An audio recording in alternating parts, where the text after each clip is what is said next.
मैं हूं आपके साथ नम्रता शर्मा। पश्चिम बंगाल में विधानसभा चुनाव होने हैं।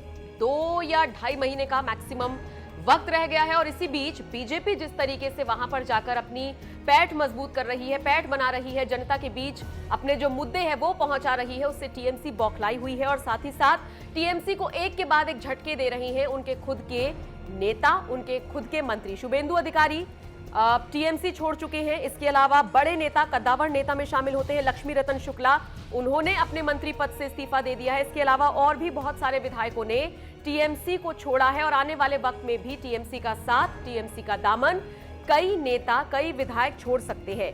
जाहिर सी बात है, किसी पार्टी से जब विधायक टूटते हैं, नेता टूटते हैं और दूसरी पार्टी में शामिल होते हैं तो ऐसा आमतौर पर माना जाता है कि ये जो बागी नेता होते हैं ये दूसरी पार्टी को फायदा पहुंचाने का काम करते हैं। और पश्चिम बंगाल में एक ऐसे ही विभीषण की तलाश बीजेपी को भी थी, जैसा कि मैंने पहले भी कहा है, और इस विभीषण की तलाश पूरी हुई शुभेंदु अधिकारी पर। कहा जाता है कि लगभग पश्चिम बंगाल में 65 सीटों पर अधिकारी परिवार का दबदबा है, तो जाहिर तौर पर बीजेपी को शुभेंदु अधिकारी से तो फायदा होना ही है। और जिस तरीके से टीएमसी के नेता टूट रहे हैं, उनका दामन छोड़ रहे हैं, टीएमसी के लिए ये किसी बड़े झटके से कम नहीं है। सवाल ऐसे में ये उठता है कि आखिर टीएमसी का दामन ये लोग छोड़ क्यों रहे हैं? इतने सालों से टीएमसी के लिए काम कर रहे हैं, ममता बनर्जी की सरकार में ये लोग कार्यरत हैं, लेकिन अचानक से ऐसा क्या हो रहा है?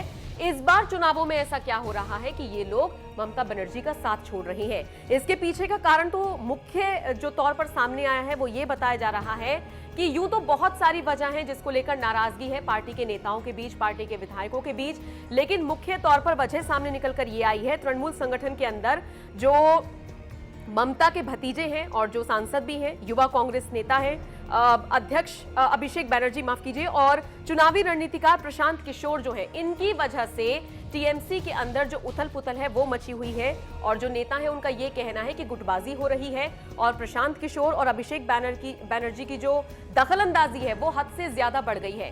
तृणमूल कांग्रेस के ऐसे कई बड़े नेता हैं जो अब आगे आकर ये भी कह रहे हैं कि जो काम करने वाले मंत्री हैं, जो काम करने वाले नेता हैं, उनको काम नहीं करने दिया जा रहा है, बल्कि उन्हें दूसरी चीजों में इन्वॉल्व किया जा रहा है। और सबसे बड़ी बात, जिन लोगों के पास अच्छा खासा पद है उनसे वो पद छीना जा सकता है। इस तरह की खबरें टीएमसी के अंदर से ही आनी शुरू हो गई है। यही वजह है कि वहां के विधायकों में, वहां के नेताओं में एक डर बैठ गया है और यही वजह है कि मौका पाकर ये लोग पतली गली से निकलना चाह रहे हैं कि कहीं ऐसा ना हो कि आने वाले वक्त में इनका पत्ता कट जाए चुनाव जीतने के बाद, अगर ममता बनर्जी चुनाव जीतती हैं तो। दूसरी तरफ बीजेपी जिस तरीके से आगे बढ़ रही है, बड़े बड़े चेहरे पश्चिम बंगाल पहुंच रहे हैं और जिस तरीके से सेंध लगाने की कोशिश की जा रही है ममता के गढ़ में, वो दूसरा झटका है बनर्जी के लिए। और यही वजह है कि टीएमसी और ममता बनर्जी बौखलाई हुई है और ये बौखलाहट अंदर जो उनकी पार्टी की कलह है वो भी बाहर ला रही है।